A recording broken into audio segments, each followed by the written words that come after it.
What is up, guys? So I was gonna make my reviews for the latest episodes of Batwoman and Supergirl, but then I realized nobody really cares about that. If you want to know my very short opinion, I thought that the latest episode of Batwoman was fine, and the latest episode of Supergirl was pretty good. Now, even though nobody cares about that, I'm guessing a lot of people do care about the crisis teases in these episodes. Both of these episodes, the 8th episode of these seasons, is the final episode of the season before the crisis. Episode 9 of both these seasons are the first and second parts for Supergirl and Batwoman respectively of the crisis, and with that, these episodes do have some crisis teases, although Batwoman doesn't really. There is one scene in Batwoman with Nash Wells, but it's also a scene in Supergirl, and I'm guessing like the scene from last year where you saw the Earth 90 version of The Flash, where the Monitor was destroying Earth 90 kind of, and although he didn't really destroy it, that was in all of the episodes before Elseworlds. I'm guessing this scene with Nash will also be in all of the episodes before the crisis, or at least both of these episodes. Maybe Arrow and The Flash, since it's a different day,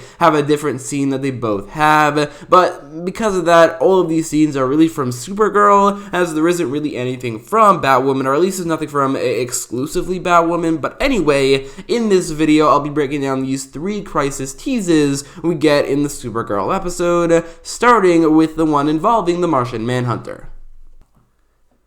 This scene concluded the Martian Manhunter crisis test, the test that began during the finale of Supergirl Season 4, where the Monitor showed up and brought Malefect, the brother of John Jones, to Earth, and it turns out he was at a Phantom Zone prison. It turns out the Martian Manhunter, he put Malefect into the Phantom Zone prison because Malefect was signing himself with the White Martians, but also he wiped his memory and his father's memory of Malefect from his mind, and this is what the Monitor was trying to do here. He saw the Martian Manhunter was a great warrior in Elseworlds, which he mentioned in this scene, which that doesn't really make much sense because the Martian Manhunter showed up and he did nothing in that crossover. All he did was shield some civilians. He didn't actually fight anyone, and they really could have just said that the Monitor saw the Martian Manhunter over the course of the years, because he can see everything, probably, I'm pretty sure, in the entirety of the multiverse, so it didn't necessarily need to be in Elseworlds where the Martian Manhunter didn't really do anything. But regardless, the Monitor wanted to show Martian Manhunter what he had done in the past so that he can come to grips with that and maybe even reconcile with his brother, all of which he did in these episodes, and the Monitor even says that John Jones passed the test. Now, I think considering the Martian Manhunter was given a test at all, probably confirms that he is one of the 7 Paragons, and the Monitor's test right here pushed him to becoming as much of a Paragon as he can be, and if he is one of the 7 Paragons, then I'm guessing the logo that represents him in the Nash Wells scenes that we saw in this episode and also in the episode of The Flash, which was episode 7, I think that his logo, the one that represents him, is probably the one in the middle. The one in the middle has this X thing, this X design, which if you look at the Martian Manhunter costume is a little bit similar, and while it's not exactly the same, I think that out of all the logos, it probably is the one that represents Martian Manhunter the most. It's either that or maybe the one right next to it, not the cowl looking one, but the eye looking one, because an eye typically does represent something telepathic, and that is Martian Manhunter, a part of his abilities. But I definitely think it is one of these logos that represents Martian Manhunter, and I think it's probably one of those 2, which means that at this point I think we could say that the Green Arrow, the Flash, and Martian Manhunter are 3 of the 7 Paragons in the crisis, but it is possible that there is another Paragon confirmed in the very next scene.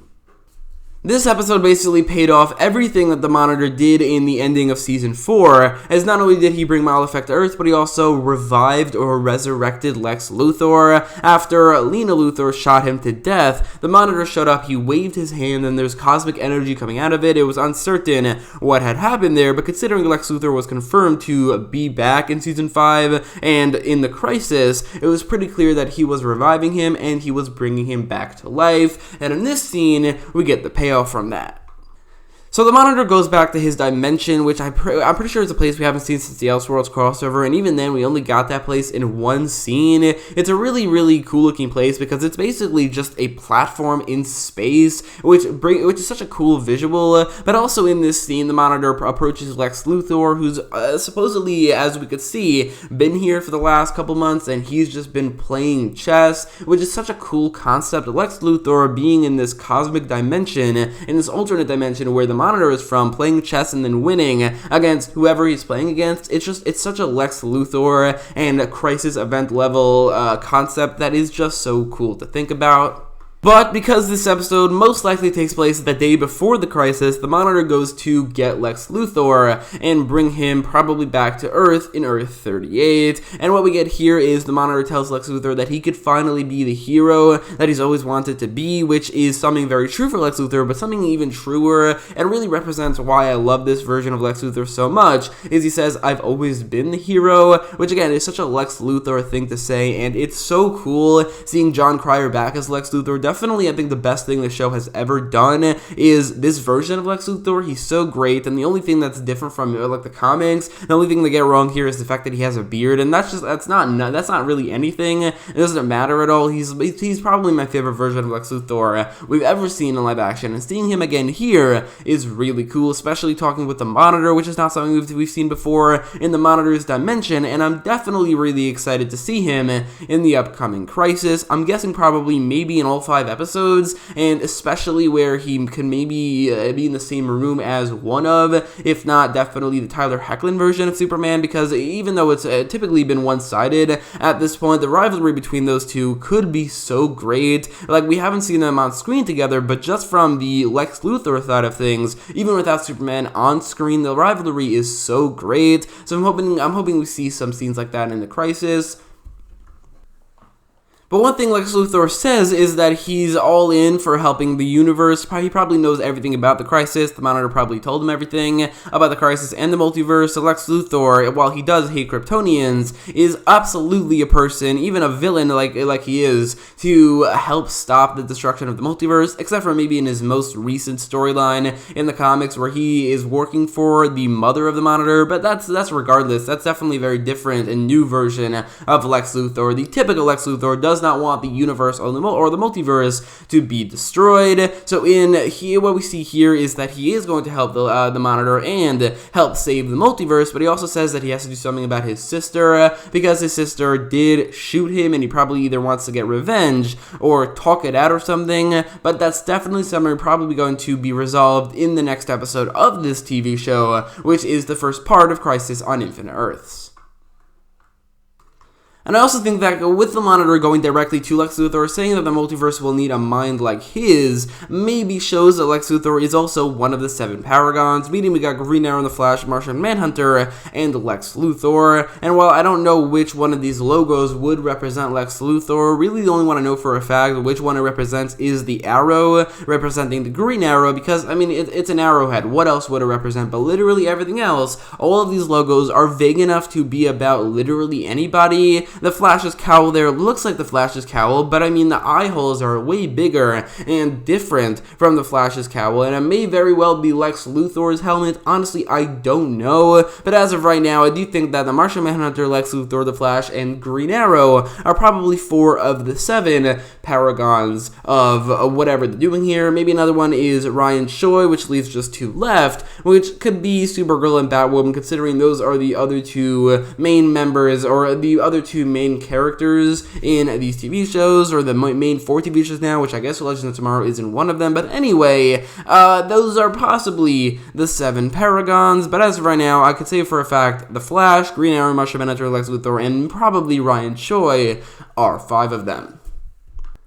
So then there's the scene with Nash Wells, which is like I said, the Earth 90 kind of being destroyed by the Monitor, Crisis on Infinite Earths version of that scene, because that scene was put at the end of The Flash, Supergirl, and Arrow before Elseworlds, and this scene was already put before Batwoman and Supergirl, and I'm guessing it's either going to be in the end of Arrow and The Flash, or that day, considering those episodes are coming out on the same day, and Batwoman and Supergirl also come out on the same day. Maybe that day will have its own end of the episode scene, but considering this is a scene that is probably just out of the Flash's episode, it really could have just been a scene from The Flash. It's probably going to be at the end of The Flash, but in this scene, after Nash Wells says that he's hunting down the Monitor, and he has for the last couple episodes, and he even got through this Eternium wall in the last episode and saw this wall with all of these logos, he said that the Monitor saved his life, which is not something that's been addressed.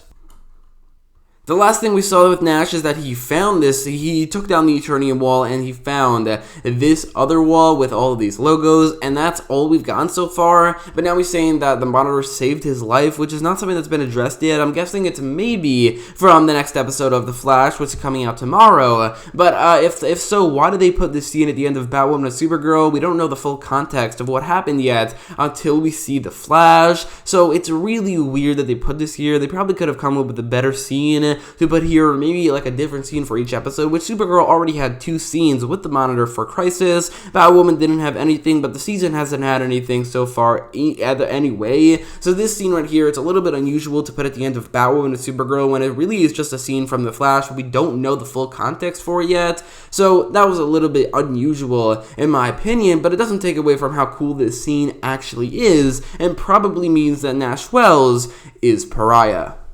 In this scene, Nash thanks the Monitor for saving his life, which again, we haven't seen yet, which we will probably see in The Flash's next episode, but then he's like comparing the fact that he's trying to hunt the Monitor down, and yet the Monitor saved his life, showing to Nash that the Monitor is good, which has been a storyline in Arrow Season 8 and The Flash Season 6, characters like Oliver and Nash thinking that the Monitor is bad, but then the Monitor proving to them that he isn't. For Oliver, it was during the Reset episode where he put Oliver through this whole test and even rewarded Laurel for something, showing Oliver that the Monitor is good. And here, the Monitor just saved Nash's life, even though Nash has been hunting him down, showing Nash that the Monitor is good.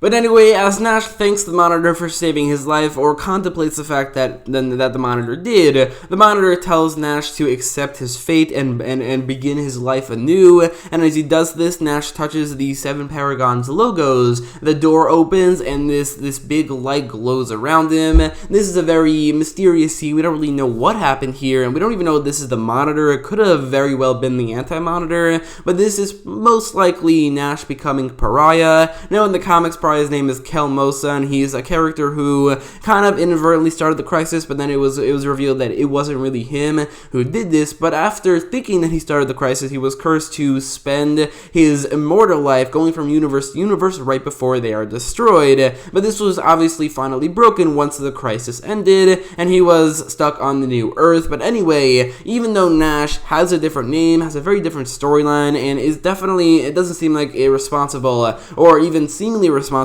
for the creation or the beginning of the Crisis, the fact that he's a Harrison Wells and what looks like Pariah will look like, so like he's played by the same actor, he's been confirmed to have a very strong connection to the Crisis, and even dresses in green, made me think that there's no way Nash and Pariah are 2 different characters. They're not going to introduce 2 different Harrison Wells, both have a connection to the Crisis, both dressing in green, and now we see this scene where he has a strong connection to the Monitor and accepts his fate, whatever that means.